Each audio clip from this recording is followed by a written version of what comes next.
Where are you right now? Are you okay? With my heart pounding in my chest, I tried to check on my husband.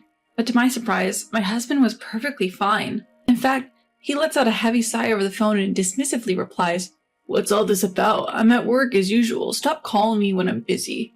At this point, it was confirmed. I was sure that he was lying to me. It's time for me to put my long-held plan into action. My name is Mary, and I'm 30 years old. I work as a nurse at a senior care facility, where I face the daily reality of aging.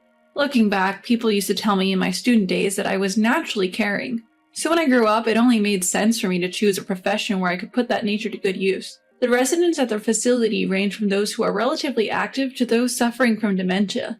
Every time one of them thanks me, I feel a sense of fulfillment, and I have a loving husband. His name is Mark, and like me, he's also 30. It's almost been 3 years since we got married, and we've been able to live a happy married life.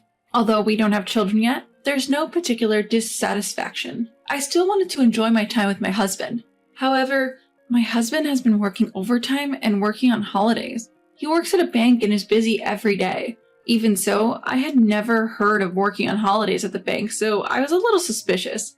Lately, he's been coming home from work looking irritated and sighing. He often doesn't eat the prepared dinner, and our time together has greatly decreased. These days continued for a while, and I, worried, decided to probe my husband. I subtly called out to him as he relaxed with a beer after returning home. "Hey Mark, you've been coming home late lately. Is work that busy?" Yeah, it's busy." My husband replied, looking tired. "You know, the new semester's coming up, right?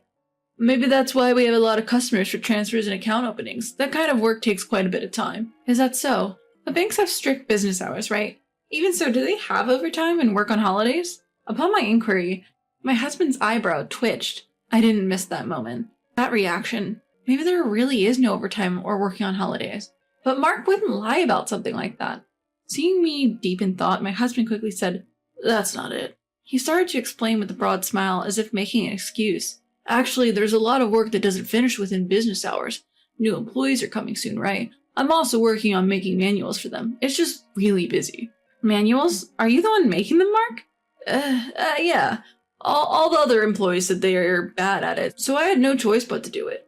"Oh, I see. Well, that's the gist of it. Even if I come home late, don't worry. I might be at home less, but I'll make sure to earn properly in return." Saying this, my husband resumed his beer and started playing games. What my husband is saying is logical, but there's one thing that feels out of place. It's that he said he's creating manuals. It may not be a nice thing to say, but my husband is inherently technophobic. He can do the bare minimum of operations required for work, but he has virtually no tolerance for computer work. On the other hand, I'm good with machines, so I often teach my husband how to operate them. I can't imagine him, of all people, creating manuals for new employees. After all, manuals should be adding changes to the original copy. Would they really leave that to Mark, a single employee? My sense of discomfort grew, and my suspicion towards my husband increased. A few days later, something happened. My husband, who had been coming home late from overtime, unusually returned home at 6 p.m. But after eating dinner, he said he felt sick and went out for a walk. I suggested he rest early, but "I want to breathe some fresh air," he said, and left somewhat forcibly. It was the first time my husband had said something like this, so I was puzzled. Feeling sick and going for a walk? What would he do if he collapsed while out? Unable to shake my unease, I decided to secretly follow my husband so he wouldn't notice. However, contrary to my worries, he moved on with a light step. My husband stopped at a small park a little distance from our home. After looking around as if to be cautious, he started to call someone on his smartphone. A few minutes later, a white car parked right next to my husband. He immediately got into the passenger seat of the car. There was an unfamiliar woman in the driver's seat. What's with that car? What's the relationship with Mark? Just as I was about to approach the car with suspicion, the woman and Mark were in a tight embrace inside the car. What? What are you doing? My voice involuntarily quivers at the sight. Unaware of my confusion, the two exchange a passionate kiss. My husband and this unknown woman desiring each other. By the time I realized, I was taking out my phone and turning on the camera. After capturing my husband's affair in photos and videos, I was snapped back to reality by the sound of the engine. By the time I regained my composure, the car had already driven off. Confusion, disgust, shock, sorrow. Various emotions were swirling inside me. When I finally managed to return home, a text from Mark arrived saying, "I met up with a friend, so I'll be home late." A friend? That can't be right. The scene of the affair replays in my mind over and over. I just couldn't believe his words. In the end, Mark came home after 2 in the morning. As my dissatisfaction was about to explode, I held back my tears and thrust the screen of my phone at him. Hey, what is this? Huh? I can see Mark's eyes darting around, clearly shaken. Seeing such an obvious reaction, I felt an indescribable feeling. Explain yourself! As I confronted the stuttering Mark, he showed a forceful smile. No, it's not like that, Mary. She's just a friend. A friend? Do you hug your friends like that? It's not like that. It's like a friendship between men and women, like comrades. It doesn't mean anything deeper. Then what about this photo? You're clearly kissing, right? That angle is bad. It only looked like we were kissing from your angle. I didn't do anything like that, and I wouldn't. I have an important wife named Mary. I wouldn't do something like cheat. After that, Mark continued to make excuses, desperately trying to cover up. It's really not what you think. Please believe me. I didn't do anything like that. He pleaded with a pained expression as if he was the victim. He wouldn't let me get a word in, but his shallow words wouldn't change how I feel. I decided to watch him a bit more. With that decision, I started monitoring his activities at home the next day. Then, things I didn't think much of before started catching my eye. I used to think he was just playing games, but he spent a lot of time looking at his phone. He checks his phone while watching TV, takes it with him to the bathroom when he bathes, and even when he sleeps, he holds onto his phone until he falls asleep. He's probably in touch with that woman from the car. He probably thinks it would be bad if I saw it, so he takes it with him wherever he goes.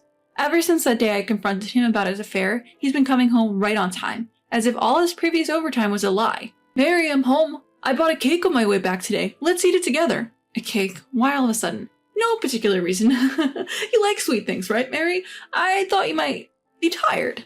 Thank you. Mark smiles and hands me the box of a cake. He's clearly trying to cheer me up. Even though he used to say he was working overtime, he started coming home on time as soon as I confronted him about his affair. Does he not think that's strange? Does he think that if he can get on my good side, it will be as if that date never happened? I am disappointed and appalled by his shallow plan and find myself unable to say anything. My feelings for Mark have been fading day by day, and before I knew it, I was only speaking the bare minimum to him. This gives Mark some room to breathe. Perhaps relieved that I'm not saying anything, he starts working overtime again. When Mark comes home late at night, I ask, "What were you doing?" With a frustrated expression, he responded, "Why do I have to explain everything? Don't you trust me at all?" Huh? Are you seriously saying that? After what you did before? You have the audacity to use the word trust? That's why. She's just a friend. By doubting me so much, aren't you, Mary, the one doing something shady? Huh? How did you come to that conclusion? Just because it's inconvenient for you, don't make me the bad guy. That's what I want to say, even though I keep saying it's not like that. Do you enjoy suspecting your husband's infidelity? Enjoy? No way. If I could, I wouldn't want to suspect the husband I love. However, it's harder to not suspect him in this situation. The one who's behaved suspiciously first was none other than Mark himself. Since that day, my husband and I have been in a cold war. At the same time, his behavior escalated and began to smirk as he openly played with his smartphone at home. Perhaps he thinks he was not found out. He even started making phone calls on the balcony late at night. By this point, my husband's infidelity is 100% certain. However, photos from my smartphone alone are insufficient evidence. I decided to secretly request a detective agency to investigate his infidelity. 2 weeks later, on my way to pick up the report I had requested, I saw multiple patrol cars rushing by with sirens blaring. I was curious, as I don't usually see so many patrol cars, when a news notification came in on my smartphone app. A robbery at ABC Bank. The culprits are in a standoff. The headline jumped into my sight and my heart pounded. ABC Bank? Isn't that the bank where Mark works? Even though my feelings had already cooled down, I felt a strong sense of unease. What if something happened to Mark? Thinking about the worst case scenario, a cold sweat ran down my back. I immediately took out my smartphone and frantically called my husband. Please be safe. I wondered why I still felt this way about him who had betrayed me. However, I don't have time to think about that right now. After several rings, a curt voice responded, "What?" In response, I blurted out a question to him. "Where are you now? Are you okay?" In a panic, I checked on the safety of my husband, who was likely at the scene. He sighed deeply and with an annoyed tone said, "What's up all of a sudden? I'm at work now, isn't it obvious?" "You're at work. So you're at ABC Bank, right? Are you okay?" "Huh? What? What's what?" "Don't call me during work hours if you don't need anything. I'm busy." Without waiting for my response, he hung up the phone. At that moment, the slight love I had left for my husband froze over. I hope he's safe. Just a few minutes ago, I was genuinely thinking that. However, now I only feel disgust towards him. Why can he be so calm when there's a robbery and standoff happening at his workplace? To begin with, he shouldn't be able to touch his phone during an incident. It was then that I finally realized he must still be somewhere with his mistress. Fueled by anger, I called a moving company and headed straight to the detective agency. After receiving plenty of incriminating photos, I headed directly to the city hall. As soon as I returned home, I packed all my essentials into a box and organized my belongings. While signing the divorce papers I got from the city hall, suddenly the intercom rang. At the door, immediate response movers were waiting. I entrusted them with the boxes filled with my stuff, which they delivered to my new home. I looked around the empty room. I asked myself, is this really the right choice? Yes, it's okay. My choice is absolutely not a mistake. I left the divorce papers and the removed wedding ring on the table, and without hesitation, I left the house I lived in with my husband.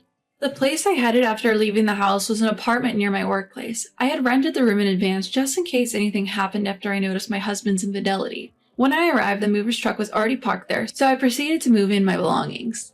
As I was unpacking and thinking about the future, the vibration of my smartphone alerted me to an incoming call. The screen displayed Mark.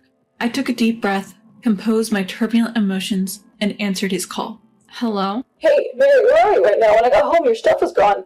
I only took my belongings from home. Any problem? You took your stuff? What the hell are you talking about? Mark's urgency was palpable, transmitted over the phone. I conveyed the facts to him in a calm manner. I will not return to that house anymore. You saw what was on the table, didn't you? The table? Huh. What is this, divorce papers? This is not a joke. Don't mess around. Mess around? I'm being very serious, though. That's crazy. Why do I have to see divorce papers as soon as I get home? I was filled with simmering anger at his selfishness, being negative about the divorce while he was doing the worst thing. There's no more sympathy left for such a man. Having made up my mind, I let my accumulated anger explode. Stop messing around. Stop joking. What you were doing was not work. It was an affair. I already know everything. It's strange that you can call me while a robbery is going on at your workplace. A robbery? Yes, a robbery broke into your workplace today. Despite causing a major fuss, you had no knowledge of it, which means you weren't at the bank. No way, a standoff? That's... Where were you during that time? With whom? If you can answer, try answering, you piece of shit. As I shouted over the phone, my husband seemed to realize he could not hide it anymore and confessed to his infidelity in resignation. I'm sorry. I met a woman on a dating app in a moment of my weakness. Oh, a dating app, huh? I wanted some excitement in life. Every day ends at the scheduled time. There is no fun. I wanted to change such a life. So you cheated sneakily. I won't do it anymore. I beg you, please forgive me. You're all I have. He pleaded desperately, but of course I did not respond. Shut up. Go seek your thrill on your own. Don't you dare contact me ever again. I hung up the phone with force and threw my smartphone onto the sofa. Afterwards, since my husband was reluctant to sign the divorce papers, I had to resort to hiring a lawyer and claim damages from him and his mistress. Feeling threatened by the lawyer's involvement, he quickly agreed to the divorce and promised to pay the full amount of damages. The woman, angry at being sued for damages, promptly left my husband. I feel annoyed to express gratitude to a woman who laid hands on my own husband, but I was able to take revenge on my husband because of her.